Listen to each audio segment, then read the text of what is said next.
We're back to making fun of the Cleveland Browns as we're on Shedeur Sanders watch. Stefanski getting fired. Watch, and we got our eyes right now on that Hawaiian leprechaun and that fiance.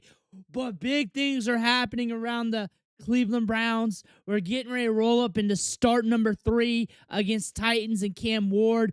That's going to be a fun one. A lot of funny things are being said now around the Cleveland Browns. From the radio stations to Hawaiian leprechaun's fiance. A lot of things happening right now that we got to dig into. But before we dig in, though, you need to click that subscribe button right now. We're making fun of these Browns every single day. They break your heart on Sunday. I'll at least make you laugh from Monday through Friday, maybe even Saturday. We're looking at the quarterbacks. We're digging up dirt that everybody's glossing over by looking at these clips. And then on top of that, we're going to make fun of these coaches. We're going to make fun of these owners. And we're going to make fun of these Browns. Click that button. Stop missing out. But the one thing to start this party off today, and you know what I'm going to say, and you've probably been waiting for it, the Hawaiian leprechaun better keep his girl under control. Dylan's fiance, she's a TikTok influencer, lives here in Cleveland with him. So she posts this.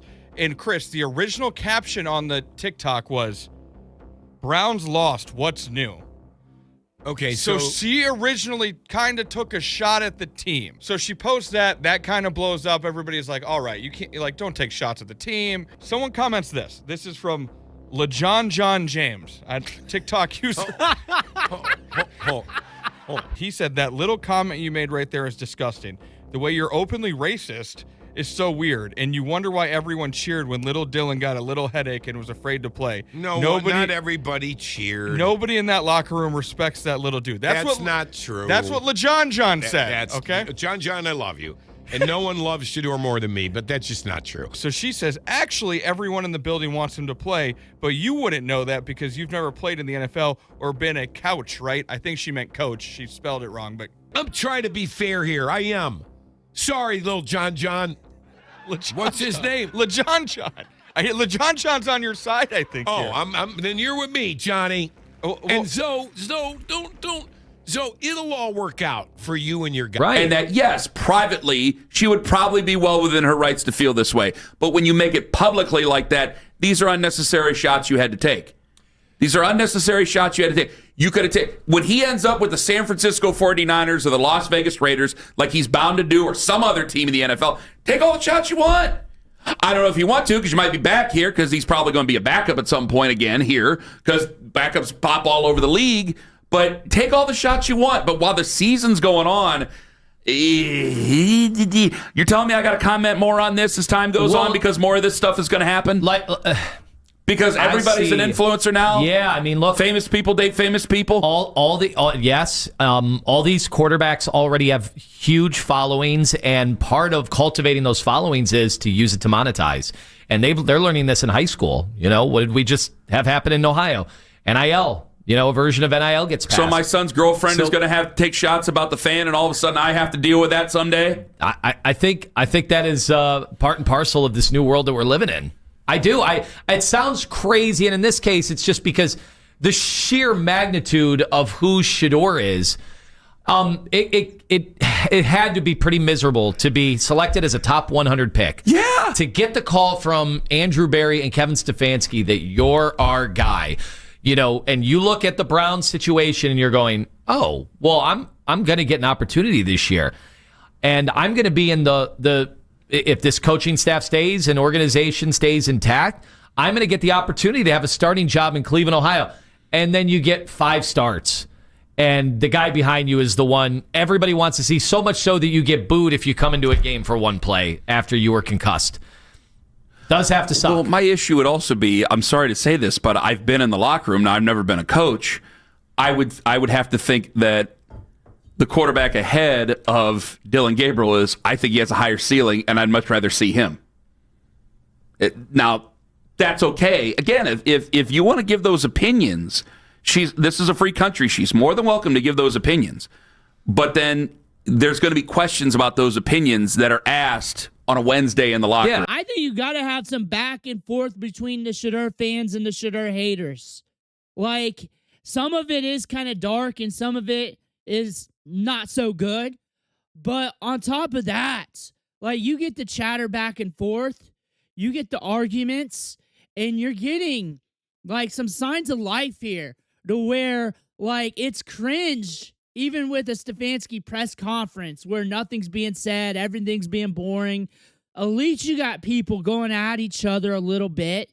And yes, sometimes it's too much over the top, but at least you got people going at each other a little bit, making this Browns franchise interesting. We got to have some sort of fun here. The sad part about this, truly, is that these two kids are going to be pitted against each other no matter what. And it's not fair to either one of them. Now, I'm going to have a real conversation about Shedeur today without the bias of people that don't like him, okay, because of his followers. And I had this talk with people. Shedeur's followers are so adamant, so rabid, okay, that it turns people off, but don't hold it against Shedeur. That's my whole thing. If you got to know this kid, you'd love him. He's a great kid. I don't know if he's going to be our franchise quarterback, but I'm going to say this. I'm not ready to say he's not. A lot of people are just going over the stats, the advanced analytics, and not watching the games. They're not watching Shedeur play, and they're not really giving you the depiction of what's going on here, and they're not really giving you the context. You're looking at Shedeur improve every single game. He improved from the Raiders game even. You saw it in the pocket. You definitely saw it in the first half. He didn't really get the ball in the second half, but the people are throwing the stats around, the charts around on Shedeur Sanders. They don't have that in there. They're not saying, hey, this team just jacked it up on special teams. They fumbled multiple times. They missed on 4th and 1s. They took the ball out of his hands in the second half when they were down. The game was tight.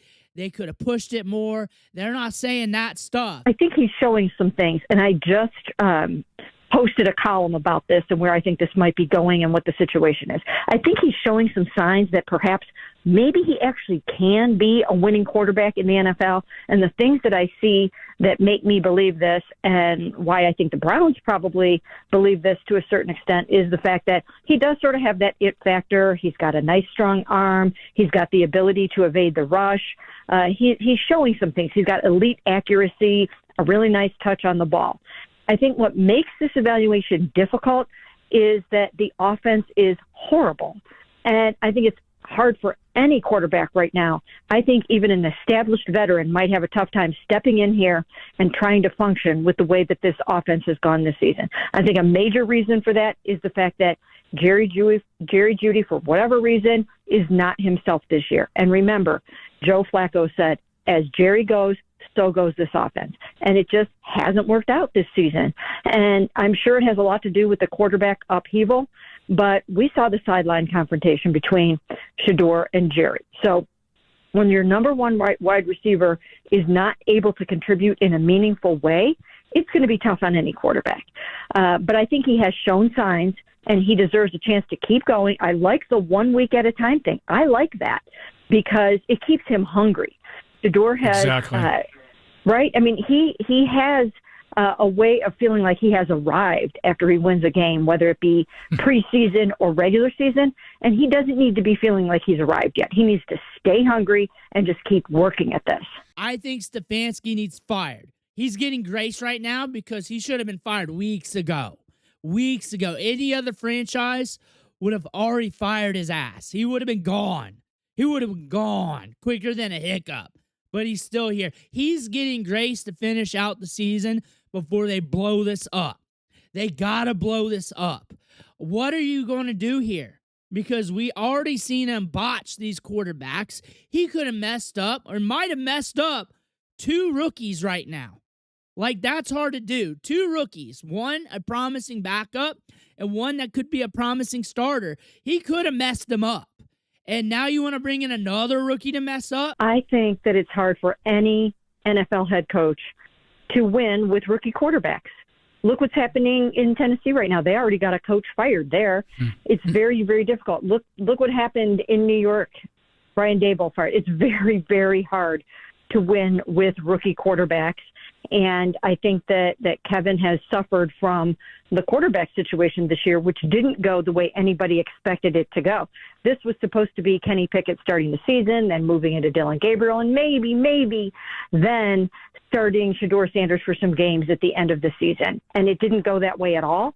And I do think that Kevin deserves another chance to come back and work with a quarterback that can really win a bunch of games for this team, whether it be Shedeur or somebody that they draft or a veteran or whoever. So I do think that that maintaining the status quo would be prudent. But, these things do have a tendency to take on a life of their own. And even though this is rookie ball that we're watching this year, I do think that, sometimes you sit down at the end of the season and you make some decisions and you start talking and one thing leads to another. So I don't know what's going to happen, but I certainly don't think that he should take the fall for rookie ball this year. You don't want to take another swing at another quarterback. That's the answer. You don't want to. So you got to see what you got in Shedeur. He's on a 5th-round contract, and you can use those 2 first-round picks. You can move them around or use them on other players because you suck at offensive line. You got to rebuild it. You got to rebuild your wide receiver room. You got to do all that while keeping your defense intact. You got to do all that and put it all together. And you might have your guy right here. You don't know what you got. You think Carnell Tate's going to be thrilled just running wind sprints next year? With nobody throwing to him? Let him be for a year, and then you get a quarterback next year. But we need to move past this garbage. Like, if you want to roll with Sanders next year, I'm cool with that. If you want to roll with Dillon, I'm cool with that. But I'm tired of this. I'm not going to get into a draft discussion now, Mike. But for the love of God, right. You guys always want to do this. I'll call you Mark. Fine. Call me then, because I'm going to give you the same answer then. I mean, how often do we have all these other pieces of what would be a good football team, but we don't have the main ingredient, and we never learn our lesson about it? You're going to keep taking swings until you actually have it. I'm telling you right now, there are definitely flaws within New England Patriots. You don't see the flaws within the New England Patriots right now. Why? Because the quarterback's good. There are flaws with the Kansas City Chiefs. The thing that keeps the Kansas City Chiefs above water is their quarterback is a Hall of Famer already. Now, I can't just guarantee you're going to go out and draft Patrick Mahomes or Drake May, but you're going to keep taking swings until you do. Or we're going to have another thing where we're going to go, man, Carnell Tate, he's so great. He's so amazing. It's a shame he doesn't have a quarterback. You know who we say that about right now? Myles Garrett. You know who we said about it before? Joe Thomas. We got to learn our lesson. You don't know what you got. You neglected him all summer. You tried to say this was a redshirt year, which was stupid when you saw your 3rd-round quarterback that shouldn't have been a 3rd-round quarterback that nobody else had a 3rd-round quarterback throw balls into dirt, throw hospital balls all over the place, got guys hurt, got himself hurt. And then we saw this in training camp. We had beat writers come out and say, hey, this is an NFL quarterback. And you did not pump up the competition. You didn't pump up the competition. You don't know what you got. You don't know what you got. So now you got to cram it in before every single game, trying to get Shedeur primed up. And it shouldn't be that way. You came into this thing with 4 quarterbacks, Flacco and Pickett, and then we looked at the 2 rookies and we're like, what's up with this? Must be 2 competitions going on. We got vets competing to be the bridge, and we got the 2 rookies competing to be the rookie that they're trying to build up in season. They didn't have a competition. They didn't. Pickett was hurt. The rookies took their time being hurt, but they weren't hurt too often. And Gabriel just had the golden slipper with them. And he got all the opportunities, but he also had all the mishaps, all the misfunction. He sucked in practice. This wasn't new in game. And people compare their stats in every way, shape, and life. First off, Shedeur has a very small sample right now. And second off, like Gabriel had like 6, 7, 8 months of all this pamper. Of all this, reps with the first team. First to get reps and a crack with the second team. Which in OTAs, we give you that in that moment. In that moment, I guess you drafted him in the 3rd round. But on top of that, no one had him as a 3rd-round grade, and you just drafted him in the top 100. You just did that. Out on a whim. You just did that. You made that statement. You overvalued him. So now you're talking about bringing Stefanski back, Grinch, and saying he needs another opportunity. Grinch, I mean Mary K. Cabot. I call her the Grinch. That's her nickname. She's the Grinch, if you haven't caught on to that from the show. You're talking about bringing him back, but they already showed their hand they can't evaluate quarterbacks. And now you got 2 first-round picks. So what if we go through the rest of these games and Shedeur's not it? You're going to trust them to pick out another quarterback when they drafted Gabriel in the top 100 of all places. Of all places. I had him like 5, 6, 7, UDF, somewhere around that range, like late. I had him late. And I didn't have Shedeur going in the 5th. That wasn't where I was mocking him there. Wasn't there. No. I caught on wind when I was watching all the big media mock drafts that he was going to fall out, though. Like, when that was starting to happen, we caught on to that by reading that, by trying to read big football, but that wasn't our call. That was us calling what the media was trying to call. But you're looking at this. They botched this. Now they got to cram every week to get Shedeur primed up for every game. And they're going week to week with this. And after every game, you're wondering if he's going to be starting, no matter what, if they won or not. Whether they won or not, you're wondering. Like, your fingers are crossed. And Browns fans, you got to root for Shedeur. Because Dillon Gabriel ain't it. Dillon Gabriel's not it. That's for sure. Shedeur's giving you a little bit more each week. You definitely have the context to lean on that we did not get the opportunities over the summer to get ramped up, primed up for this. And you're seeing a little bit of promise every week. You definitely need things to improve faster. You need him to get faster. You need his processing to get faster. You need everything to get faster. He's also giving you a lot of promise. He's giving you a lot of promise back there. You saw that in the first half of last week. You saw how chill he was in the pocket. You saw that. He was more chill in the pocket. And they'll go over the time where he held onto the ball last week. First off, like, most of that, really, you got to look at neutral game script, because most time in the second half, it was pretty much like long down and distances. You had to wait like 3-4 seconds for the routes to be broken off, because it was like 3rd and 16 on some of those. So there's already 3-4 seconds already racked up. You can't go to the outlet. That'd be just as pointless as taking a sack, because there's one 4th and long. There's another 3rd and long. You had a backer sitting there just waiting on it. We covered that day. So, of course, you're waiting for that. You're playing to win, not to lose, not to just get 1 yard on the play. That's about the same as taking a damn fucking sack. So you're looking at that. So you're looking at Shedeur here. What else you expect him? So you got to look at neutral game script, really, when you're looking at all that, because he didn't get the opportunity to get much opportunity in neutral game script because it took the ball away from him in the second half. So you look at him in the first half here, and you saw him move the football around. You look at that play where he overshot Jerry Jeudy. Look at him stand in the pocket. Look at him go through his progressions. Look how chill he was. Now look at that versus against the Ravens. Now look at that versus last week. How many times did he retreat last week and go backwards? How many times when the game script wasn't out of hand that he got sacked? How many? Was it like 2? Because most of his sacks last week, he got sacked 3 times. 2 of them came when they were down, and he just had to try and make something happen downfield. 2 of them. And then the other one happened, but it was also a long down distance. It was like 3rd and 16 or something like that.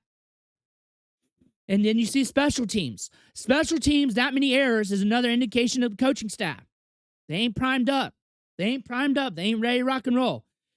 You're also seeing that. You can't put together a team. Your offensive line's wreck. And how the hell do you walk into this thinking that Jerry Jeudy's the number 1? And I listen to these radio stations and their clips, like The Fan, ESPN, and I think they originally thought that Jerry Jeudy was a number 1. Just because you got drafted in the first round doesn't mean you're a number 1. Jerry Jeudy would be all right if he had an alpha beside him, like a Justin Jefferson or one of those top-flight wide receivers, but he's not a 1. And honestly, those 1B wide receivers next to an alpha, I do not regard him as even that great as that. Like, even that great. Like, they got to gut this wide receiver depth chart. I can't allow Tillman to catch too many strays. I feel like last year he came on pretty strong. He's banged up this year. I can't allow that to happen. But again, they still got to regut this depth chart. That's the thing about this. Like, you can't, like, the Grinch, I don't know what she's thinking. He's so pro Stefanski, it's mind-numbing. Like, you can't get her to come out and say anything honest, truthful, or real. Like, when they asked, and it was some random podcast, Dillon Gabriel or Shedeur, that was pretty much the question, but wasn't worded like that. It should have been worded like that to put her there. And she asked for the out of Deshaun Watson. She asked for the out of Deshaun Watson. We called that. Like, she ain't going to give you an honest answer. She's going to keep it. However, she'll ask those questions in the moment to Stefanski, get her clicks. But she'll do whatever she can to be able to be back there. She plays the game. You can't trust somebody that's out there to play the game. You can't trust that. That's what you see. And that's why we're coming back to earlier where I said, hey, back and forth, Shedeur haters, Shedeur fans, they coming at each other because in between it, you take the dumbness out of it that we don't like, but you take that out, you get the realness there, which you're not catching from big media. And that's probably what some of you guys who probably commented that, hey, I don't like it or something, probably missed out on this part because you probably already clicked off. That's what I'm really meaning is the realness coming out, seeing your team, bubbling things up. Like that yesterday got bubbled up to the radio stations. When I called Stefanski a pussy, that got bubbled up to the radio stations because that was a topic. All I see is guys just on the internet talking about why Stefanski's a pussy, how he won't say Shedeur's name. That eventually gets bubbled up, and then that gets bubbled up to the beat writers because they guessed on those stations. That's why we got to do this and keep this up. But Stefanski needs fired. We're on that. And the Hawaiian Leprechaun's got to put his woman on a leash. Let me know what you think in the comments below. Want to hear about that? Make sure you hit that subscribe button on the way out. One thing for watching. Catch you on the next video.